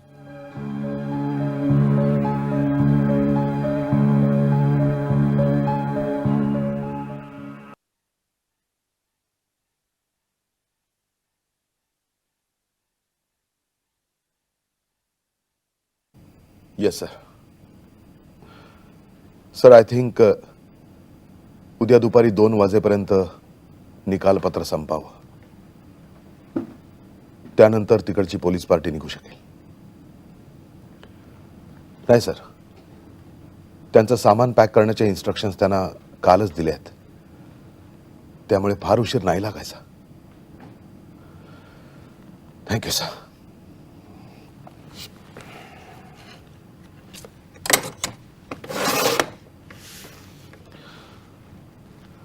Sawant, yes sir. त्यांना अंबाल्याला न्यायचे इन्स्ट्रक्शन्स आहेत. तिकडची पोलीस पार्टी उद्या इथे येऊन पोहोचेल. पण अंबाल्याला कशाला? Damn it! Sawant, you should know it. फाशीची सोय अंबाल्याला आहे म्हणून. हो.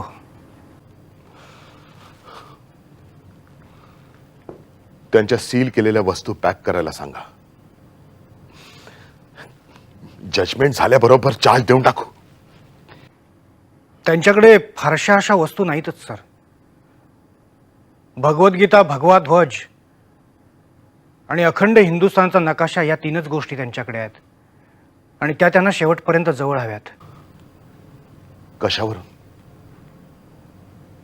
फासावर जाताना त्या वस्तू त्यांना जवळ हव्यात असं ते म्हणत होते. How do you know? Sir, मला नथुराम फाशीचं प्रोसिजर विचारत होते. विचारत होते की पाय बांधतात का, हातात काही पकडता येईल का. मी विचारलं काय ठेवायचंय हातात, तर ते म्हणाले की फासाचा दोर स्वतःच्या हातानंच गळ्यात अडकवून घेतलाय. त्यामुळं फासावर जाताना भगवद्गीता, भगवा ध्वज आणि हिंदुस्थानचं मानचिन्ह हातात असावं असं वाटतं. आणखीन काय नाही विचारलं?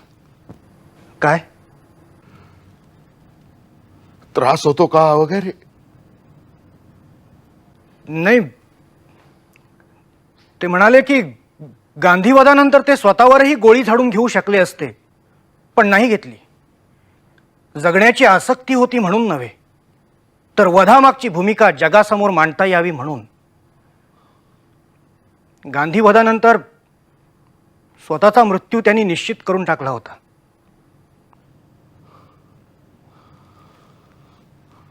सावंत, माझ्या कारकिर्दीतली ही 7वी किंवा 8वी फाशी. निर्ढावलेले बदमाश फाशीची शिक्षा ऐकल्याबरोबर कोर्टात कोसळताना पाहिलेत मी. क्रूर कर्मा समजल्या जाणाऱ्या गुंडांना फाशीची शिक्षा देण्यासाठी कोठडीतून खेचत फरफटत न्यावं लागतं. स्वतःचा मृत्यू समोर दिसल्यानंतर ते रडतात, आक्रोश करतात.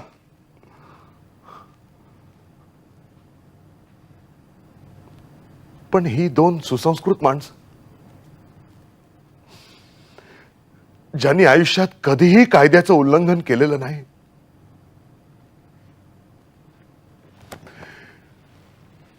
ती स्वतःच्या मृत्यूला इतकं शांतपणे कशी सामोरी जाऊ शकतात? सर, त्यांचा सुसंस्कृतपणा हीच त्यांची मोठी शक्ती आहे सर. या खुदा.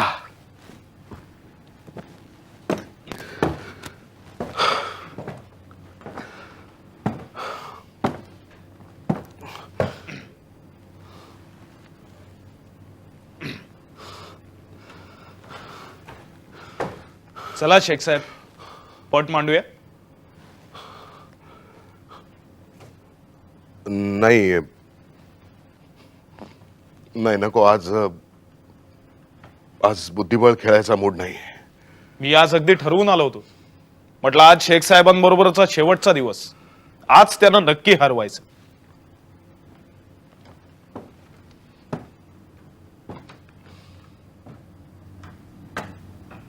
तुला कधीच हरवता येत नाही नथुराम.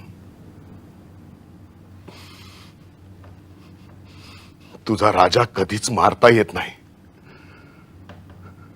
कारण तुझा राजा तू कधी पटावर उतरवतच नाहीस. मी स्वतः पटावर उतरतो शेख साहेब. हो, आणि स्वतः स्वतःला शह देतोस, समोरच्याला संधीच देत नाहीस. खरंच शह द्यायचा असेल तर चला अंबाल्याला. हो. तुम्हाला तुम्हाला कसं कळलं? फाशीची सोय तिथंच आहे ना. माझी इच्छा होती येरवड्याला न्यावं म्हणून. आई वडिलांना शेवटची भेट घेता आली असती. तुम्ही तसा अर्ज का नाही करत? आता कुठलीही इच्छा व्यक्त करण्याचा अधिकार मला नाहीच हवा. तुम्हाला आठवतंय ना, मला घेऊन येणाऱ्या अधिकाऱ्याला तुम्ही सही करून काय दिलं? काय? Body receipt. नथुराम गोडसेचा शासकीय कागदपत्रात एकदा बॉडी म्हणून उल्लेख झाला की माझ्यातला मी उरलोच कुठे.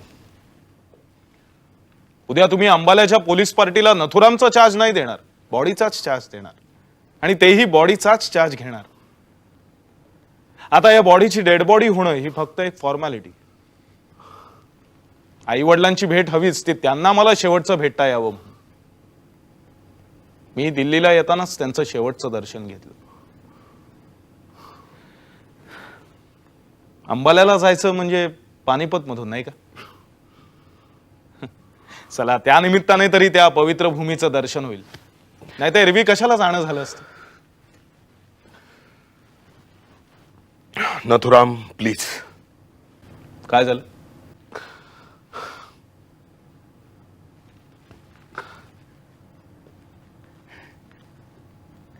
You are talking about your death.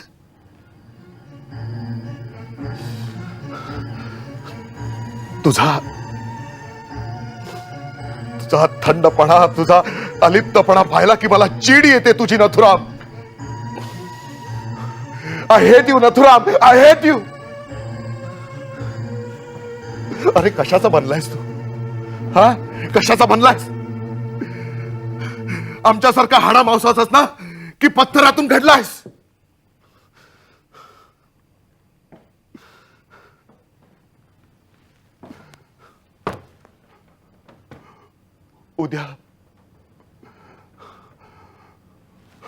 उद्या तुझं जजमेंट होईल. तुला फाशीची शिक्षा होईल. ते जजमेंट बजावलं जाईल. then you won't be in this world, man.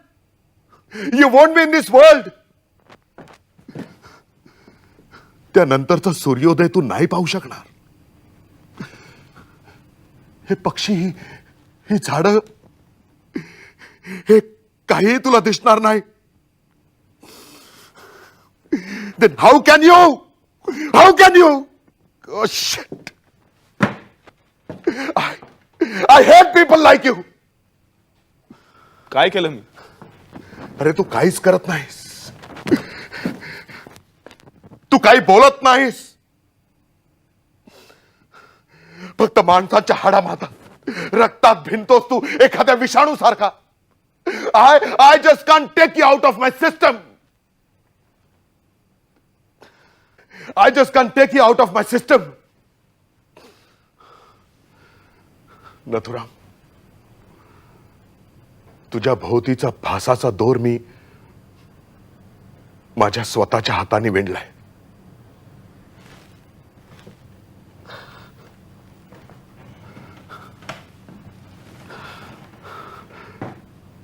पण आज मला असं वाटतं की ती वीण मला उसवता येईल का? नथुराम, मी राजकारणात कधीही स्वारस्य घेतलं नाही. प्रामाणिकपणे आपली नोकरी केली. तू गांधींची हत्या केलीस हे योग्य की अयोग्य मला माहित नाही. पण आज I hate Gandhi, I hate Jinnah, I hate Pakistan, and I hate you. I hate you Nathuram, I hate you.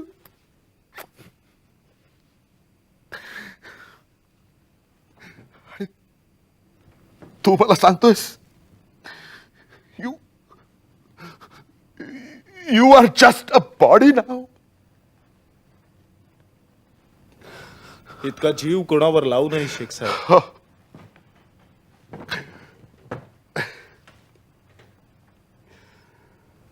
Nathuram, तू मला विचारलं होतास, तुमच्या कमरेला पिस्तूल लटकत आहे, तुम्ही कुणाची तरी हत्या केली असेलच. हो, मारलंय मी, दोघांना मारलंय आणि त्याकरता मेडल्सही घेतली आहेत. पण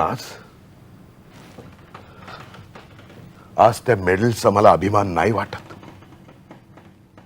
अरे आम्ही भेकड पिस्तुलाचा चाप ओढण्यासाठी या वर्दीचं चिलखत आम्हाला आमच्या अंगावर लागतं. पण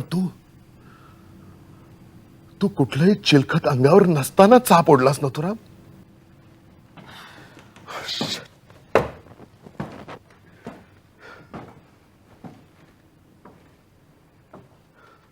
मला इतका मोठा करू नका शेख साहेब. मी इतका मोठा नाहीये. माझ्यात मोठेपणा असला तो इतकाच की ज्यावेळी जे करणं गरजेचं होतं ते मी केलं, परिणामांची कल्पना असताना. पण माझ्याही अंगावर चिलखत होतच. काश्मीरला माझ्या देशाच्या सैनिकांनी सांडलेल्या रक्ताचं चिलखत, फाळणीच्या वेळी माझ्या हिंदू बांधवांच्या वाहिलेल्या रक्ताचं, माता भगिनींच्या भ्रष्ट झालेल्या शीलाचं चिलखत, सावरकरांच्या विचारांचं, संस्कारांचं चिलखत. मी काहीच केलं नाही. मी फक्त ऋण फेडलं. पण एवढी मोठी किंमत देऊन? ही किंमत काहीच नाही. नथुराम मातृभूमी करता फक्त एकच जीव ओवाळू शकतो याची खंत आहे.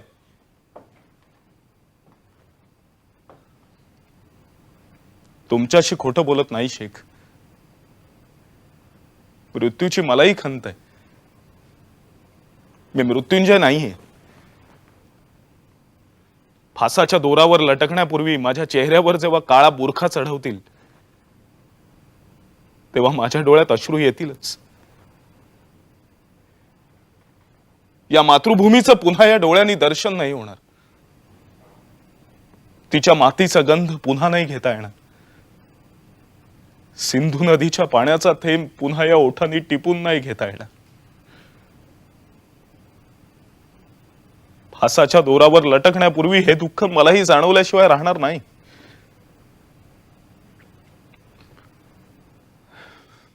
मी तुमच्यासारखाच सामान्यच आहे. I am not different. Nathuram,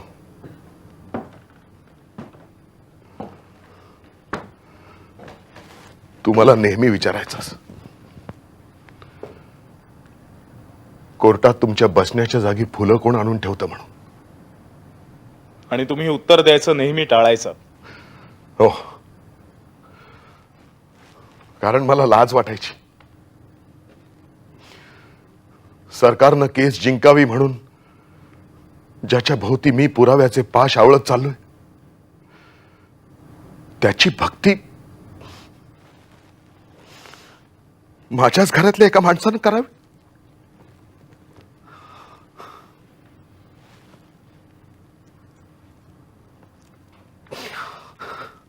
Zubaida,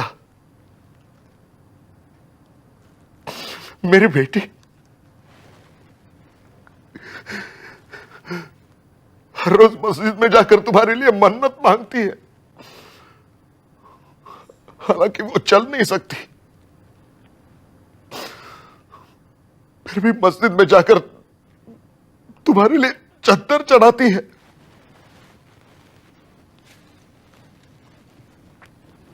काय झालं तिला?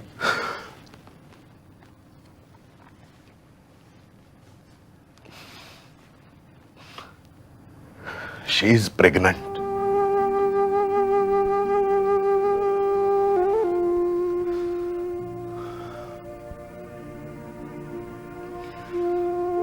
तिला म्हणावं नको इतके कष्ट घेऊस. माझ्यावर इतकंच प्रेम असेल, तुझ्या या भावावर तुझं इतकंच प्रेम असेल, तर होणाऱ्या बाळाची काळजी घे. तुला मुलगाच होईल, त्याच्यावर माझे संस्कार कर. उद्या जेव्हा या देशाला नथुरामची गरज पडेल, तेव्हा हवा असलेला नथुराम तू जन्माला घाल.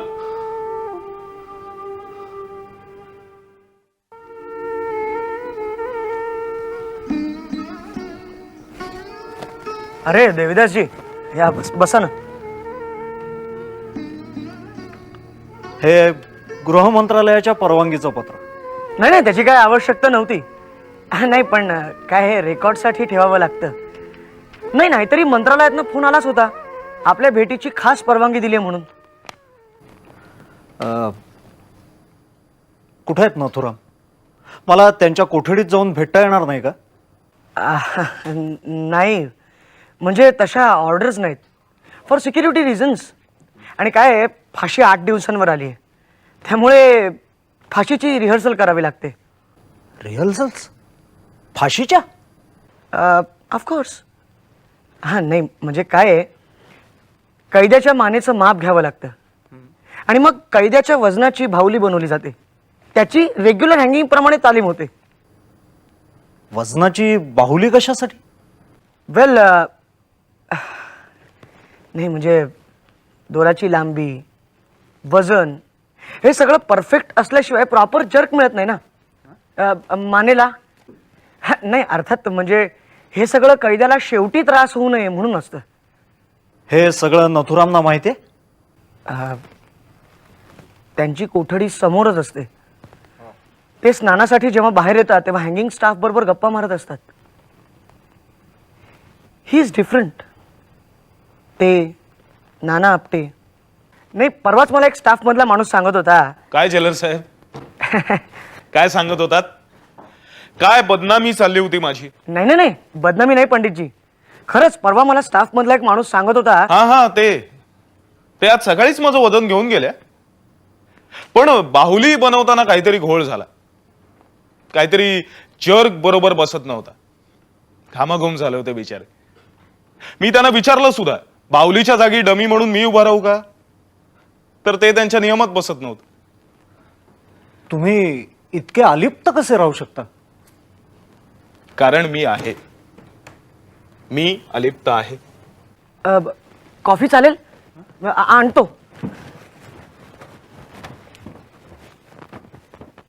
तुम्ही जाईपर्यंत कॉफी येणार नाही. तुम्ही असं का म्हणताय? मला तो चांगला माणूस वाटला.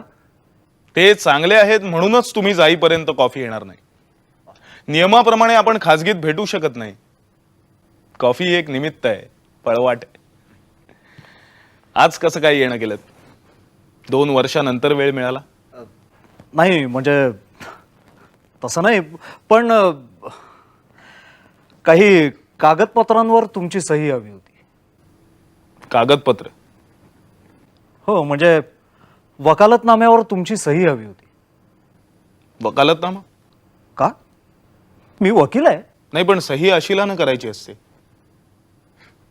आणि अशील सही करण्याआधी कारण सुद्धा विचारू शकत नाही. मला तुमची केस स्वीकारायची. माझी केस मी स्वतः चालवली, ती संपली. नाही, काही मुद्दे तुम्ही वगळले होते. मला तुमची फाशी चॅलेंज करायची. मला फाशी हवी आहे. का? कारण मी वध केला म्हणून. मारणाऱ्याला जगण्याचा अधिकार नाही. मी तुम्हाला माझं वकीलपत्र नाही देऊ इच्छित. का? सांगतो. तुम्ही वकालतनामा पुढे केला तेव्हाच मी समजलो होतो, पण तुम्ही दुखावू नये म्हणून उत्तर द्यायचं टाळत होतो. गांधींना हिंसा मान्य नव्हती म्हणून त्यांच्या मारेकऱ्यालाही देहदंड देऊ नये हाच युक्तिवाद आहे तुमचा, पण तो कायद्यात बसत नाही. वकिलानं कायदा समजावून मगच वकालतनाम्यावर सही मागायची असते. कायद्याच्या कक्षेत भावना, व्यक्तिगत हेवेदावे नाही आहेत. म्हणजे मी व्यक्तिगत स्वार्थासाठी इथे आलोय असा तुमचा आरोप आहे?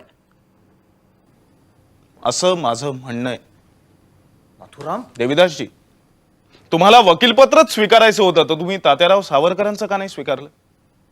नाना आपटेंचं का नाही स्वीकारलं? या निरपराध माणसांच्या बचावाला तुम्ही का नाही उभे राहिला? तुम्ही बचावाला उभे राहताय ते नथुरामच्या.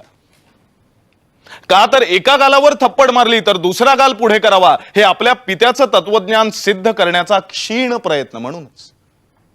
माफ करा देविदास, पण एक व्यक्ती या कक्षेपलीकडे जाऊन एक विचार म्हणून गांधींचा विचार मी करू शकतो, तुम्ही नाही करू शकत. काय काय विचार केलाय तुम्ही? खूप विचार केलाय, पण हा प्रश्न विचारायला तुम्ही 2 वर्ष विलंब केला देविदासजी. तुम्ही काय विचार केला? मी मी हो तुम्ही. मी आपल्या मागच्या भेटीतही तुम्हाला ग्वाही दिली होती की या वधामागे उद्देश केवळ राजकीय आणि राजकीयच होता, बरोबर? आठवतंय? हो आठवत. पण पटत नाही असंच ना? नाही नव्हतं, खरंच नाही पटत. आणि कुठेतरी हे पटवून घेण्याचा प्रामाणिक प्रयत्न करण्यासाठी तुम्ही इथे आलात. होय. आणि तो प्रयत्न केलात तर आजच. कारण 8 दिवसानंतर नथुरामच्या बचावाचे सगळे दरवाजे बंद झाले की ते शल्य तुम्हाला आयुष्यभर सलत राहणार. आज वेळ गेली तर पुन्हा वेळ येणार नाही. बसा देविदासजी, बसा. कॉफी घेणार? तुम्हीच तर आता म्हणालात ना की मी जाईपर्यंत कॉफी येणार नाही म्हणून. नाही, हवी असेल तर खरंच मागवतो. नाही नको. मी माझं मृत्यूपत्र लिहितोय, त्यात पहिली अंतिम इच्छा काय लिहिली आहे सांगू? सिंधू नदी अखंड हिंदुस्थानात येईपर्यंत माझ्या अस्थी विसर्जित करू नयेत. मगच त्या सिंधू नदीत विसर्जित कराव्यात. मग पिढ्यानपिढ्या हस्तांतरित कराव्या लागल्या तरी चालतील, पण त्या जतन कराव्या. देविदासजी, आपल्या हिंदू धर्मात अस्थी 10व्या दिवशी विसर्जित करतात, तोपर्यंत त्या घराबाहेर बांधून ठेवतात. अस्थींचं विसर्जन होत नाही तोपर्यंत आत्म्याला मुक्ती मिळत नाही असा समज आहे. पण मी जाणून बुजून माझा आत्मा बंधनात ठेवणार आहे, त्याला मुक्त होऊ देणार नाही. पण का नथुराम? कारण गांधी तुमचे पिता आहेत, तसेच ते माझेही राष्ट्रपिता आहेत म्हणून. गांधींनी शेवटची इच्छा प्रदर्शित केली होती की त्यांची रक्षा सर्व नद्यांमध्ये विसर्जित केली जावी, पण पाकिस्तानने त्यांची रक्षा सिंधू नदीत विसर्जित करायची परवानगी नाकारली. जणू काही ते पाक पाणी त्यांच्या रक्षेच्या स्पर्शाने अमंगल होणार होतं. तेव्हा मी एक खास पत्र पाठवून भारत सरकारला विनंती केली होती की गांधींच्या रक्षेचा काही अंश तरी जतन करा, कारण या देशाचे शूर जवान कधीतरी सिंधू नदी हिंदुस्थानात खेचून आणतीलच. तेव्हा ती रक्षा सिंधू नदीत विसर्जित करा. आणि हे कधीतरी होईलच, कारण हा देशच भगीरथांचा आहे, गंगा खेचून आणणाऱ्यांचा आहे. पण माझी विनंती मानली गेली नाही. गांधींचा तो तडफडणारा आत्मा एकाकी पडू नये म्हणून 10व्या दिवशी मी माझा आत्माही मुक्त होऊ देणार नाही. मरणांत आणि वैराणी असं सगळेच म्हणतात देविदासजी, पण आयुष्यभर जी मूल्य पुजली त्यांना मृत्यूनंतरही वंदन करणारा नथुराम एकच असतो. नथुराम? देविदासजी, तुमच्या पित्याशी माझं व्यक्तिगत वैर काहीच नव्हतं, पण त्याचं भौतिक अस्तित्व संपवण्यात माझ्या देशाचं भलं होतं. मी विद्वान नसेन देविदासजी, पण विद्वान माणसांच्या सहवासात मी आयुष्याची काही वर्ष काढली आहेत. अगदी श्रीमंत नसलो तरी खाऊन पिऊन सुखी होतो. माझंही स्वतःचं एक स्थान होतं, मान मरातब होता. गांधींचा वध करण्यापूर्वी त्यानंतर मी या सर्वाला मुकणार आहे याची मला जाणीव होती, पण मी मृत्यू स्वीकारला. भेकडासारखा पळून नाही गेलो. मला माझी भूमिका मांडायची होती, कारण माझ्याकडे माझी अशी भूमिका होती, विचार होता. नथुराम, ते माझे पिता होते म्हणून नाही म्हणत आहे, तर वास्तवात ते महान होतेच. अलबत ते महान होतेच. जे सत्य आहे ते मी स्वीकारण्याची किंवा नाकारण्याची काहीही गरज नाही. दक्षिण आफ्रिकेत वर्णद्वेषाविरुद्ध जो निर्भीड लढा त्यांनी दिला तो स्तुत्यच आहे. भारतात परत आल्यानंतर खेड्यापाड्यात जाऊन खरा भारत बघण्याचा जो प्रयत्न त्यांनी केला तो आदरणीयच होता. दांडी यात्रा, चले जाव चळवळ, मिठाचा सत्याग्रह या सर्वांमुळे मी स्वतः त्यांचा भक्त होतो. गांधींना अटक झाली तेव्हा साबरमतीनो संत जेलમાં છે या घोषणा माझ्याही ओठांवर होते. मग नथुराम तरीही फाळणी अनावश्यक होती. फाळणी अनावश्यक होती. तो गांधींचा निर्णय चुकीचा होता. त्यानंतर निर्वासितांची झालेली कत्तल, काश्मीरला लढणाऱ्या आपल्या देशाच्या सैनिकांविरुद्ध पाकिस्तानला मदत म्हणून दिलेले 55 कोटी रुपयाचं अनुदान, हे सगळं अक्षम्य होतं. हो, पण त्यांनी कधी हिंदू मुसलमान असा पक्षपात नाही केला. पण पाकिस्ताननं केला आणि गांधींचा सर्वात मोठा पराभव हाच आहे. कुठे गेला पक्षपात? मग का नाकारलं गांधींची रक्षा सिंधू नदीत विसर्जित करायला? गांधी गेले तेव्हा पाकिस्तान आकाशवाणीनं बातमी दिली, हिंदूंचा एक पुढारी गेला. आम्ही गांधींना हेच म्हणत होतो, गांधी तुम्ही आमचे आहात. पण ते म्हणत होते, नाही मी तुमचा नाही, मी त्यांचा आहे. पण ते तर सगळ्या मानवतेचे होते. मग ब्रिटिशांशी आपण का लढलो? ते सुद्धा मानवच होते. दक्षिण आफ्रिकेत ते श्वेतवर्णीयांशी का लढले? ते सुद्धा मानवच होते. तुम्ही वकिली चांगली केली असती. सल्ला द्यायला थोडा उशीर केला.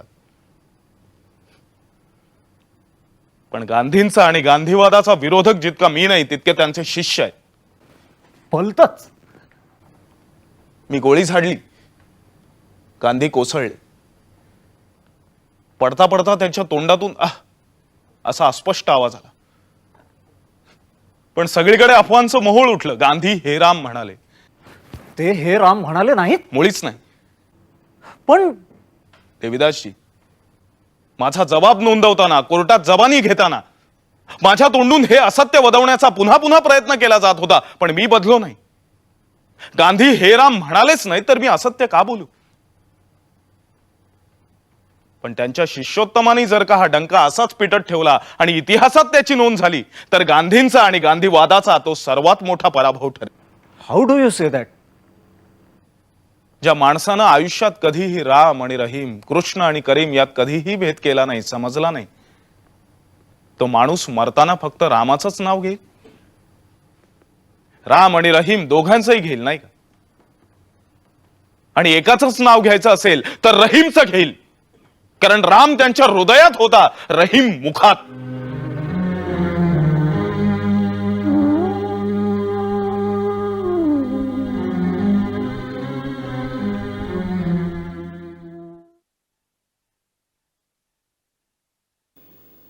नोव्हेंबर 1949 सकाळी 8 वाजता नथुराम गोडसे आणि नाना आपटे यांना फाशी देण्यात आली. हातात अखंड भारताचे मानचित्र, भगवा ध्वज आणि भगवद्गीता दोघांनी घेतली होती. फासाचा दोर गळ्यात अडकवल्यावर दोघांनीही अखंड भारत अमर रहे आणि वंदे मातरम असा घोष केला. त्यानंतर पायाखालील फळीचा दांडा ओढण्यात आला.